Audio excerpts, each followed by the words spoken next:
എറണാകുളം കോതമംഗലത്തെ ജനവാസ മേഖലയിൽ ഇറങ്ങിയ കാട്ടാനയെ പിടികൂടാനുള്ള ദൌത്യം തുടരുന്നു. 1-ാം റൗണ്ട് മയക്കുവെടി വെച്ച ആനയ്ക്ക് ബൂസ്റ്റർ ഡോസ് കൂടി നൽകാനുള്ള ശ്രമത്തിലാണ് ദൌത്യസംഘം.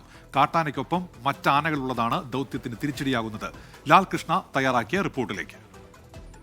കോതമംഗലത്ത് കാട്ടാനയെ മയക്കുവെടി വയ്ക്കുന്ന ദൗത്യം മുന്നോട്ട് പോയിക്കൊണ്ടിരിക്കുകയാണ്. മയക്കുവെടി ഓൾറെഡി വച്ചിട്ടുണ്ട്, പക്ഷേ ആന അവിടെ നിന്ന് പിന്നെയും മുന്നോട്ട് പോവുകയാണ് എന്നുള്ളതാണ്. റേഡിയോ കോളർ ഘടിപ്പിക്കാനുള്ള ദൗത്യം പൂർണ്ണമായിട്ടും വിജയിച്ചിട്ടില്ല എന്നുള്ളതാണ് നമുക്ക് നിലവിൽ അറിയാൻ കഴിഞ്ഞത്. അതിൻ്റെ പ്രധാന കാരണമെന്ന് പറയുന്നത് ആനയ്ക്ക് മയക്കുവെടി വെച്ചെങ്കിലും തൊട്ട് പിന്നാലെ ആനയുടെ അടുത്തേക്ക് മറ്റൊരു കാട്ടാനക്കൂട്ടം എത്തിയിട്ടുണ്ട് എന്നുള്ളതാണ് വനം വകുപ്പ് ഉദ്യോഗസ്ഥർ പറയുന്നത്.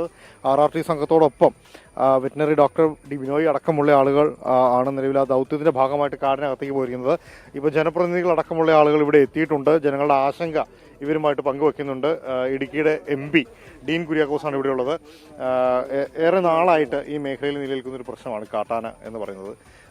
പലകുറി അതിനുള്ള സഹായം ചോദിക്കുന്നുണ്ട്. ഇപ്പോഴും ആ പ്രശ്നം തീർന്നില്ല. ഒരു ദൗത്യം ഇവിടെ നടക്കുന്നുണ്ടെങ്കിൽ പോലും അത് ഫലവത്താകുന്നില്ല എന്നാണോ? നമ്മളെ സംബന്ധിച്ചിടത്തോളം ഈ കാര്യത്തിൽ ഒരു പൂർണ്ണമായ ഒരു പോംവഴിയാണ് ആവശ്യം. അപ്പോൾ ഏതായാലും ഗവൺമെൻറ് ഈ കാര്യത്തിലൊരു പെട്ടെന്ന് തന്നെ ഒരു തീരുമാനം എടുത്തു. അത് ആശ്വാസകരമാണ്. ഈ കാര്യത്തിൽ ആനയ്ക്ക് റേഡിയോ കോളർ പിടിപ്പിക്കാൻ വേണ്ടിയിട്ടുള്ള തീരുമാനം വന്നു. ഫസ്റ്റ് റൗണ്ട് വെടിവയ്പ്പ് നടന്നു.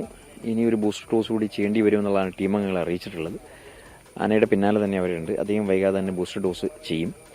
അതിനുശേഷം റേഡിയോ കോളർ പഠിപ്പിക്കും. ഏതായാലും തുടർന്നുള്ള ദിവസങ്ങളിൽ മറ്റെന്തെങ്കിലും അത്യാഹിതം സംഭവിക്കുന്നുവെങ്കിൽ വളരെ പെട്ടെന്ന് തന്നെ ആന ഇവിടെ നിന്ന് ട്രാൻസ്ഫർ ചെയ്യാൻ വേണ്ടിയിട്ടുള്ള നടപടി സ്വീകരിക്കുമെന്ന് ബഹുമാനപ്പെട്ട മന്ത്രി അറിയിച്ചിട്ടുണ്ട്.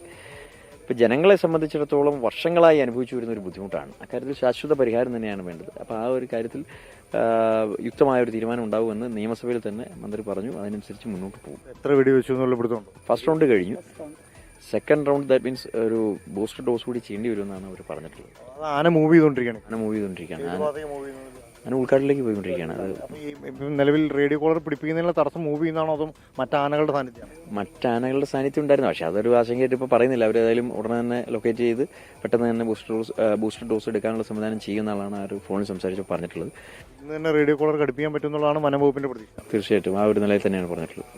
ഇത് ഈ ഒരു ആന കൊണ്ട് തീരുന്നില്ല കോട്ടപ്പടിയുടെ പ്രശ്നം എന്ന് പറയുന്നത്. ഒരിക്കലും ഇല്ല. അത് വളരെ നാളുകളായി അനുഭവിച്ചുകൊണ്ടിരിക്കുന്ന ബുദ്ധിമുട്ടാണ്. അപ്പോൾ ആ കാര്യത്തിൽ ഇപ്പോൾ ഹ്രസ്വകാല പ്രൊജക്റ്റുകളും ദീർഘകാല പ്രൊജക്റ്റുകളും രണ്ടും കൂട്ടിച്ചേർത്തുകൊണ്ടുള്ള ഒരു തീരുമാനത്തിലേക്ക് ഗവൺമെന്റ് പോകുന്നു എന്നുള്ളതാണ് പറഞ്ഞിട്ടുള്ളത്. അപ്പോൾ നമുക്ക് ഒരു തരത്തിൽ വെയിറ്റ് ചെയ്യാന്നുള്ളതാണ്. ഏതായാലും ഈ കാര്യത്തിൽ ഞങ്ങൾ ഈ കാര്യത്തിലെല്ലാം ചെയ്യാവുന്ന എല്ലാ സഹകരണവും ചെയ്യാമെന്ന് MP എന്നുള്ളതിൽ ഞാനും MLA ഉൾപ്പെടെയുള്ളവർ പറഞ്ഞിട്ടുണ്ട്.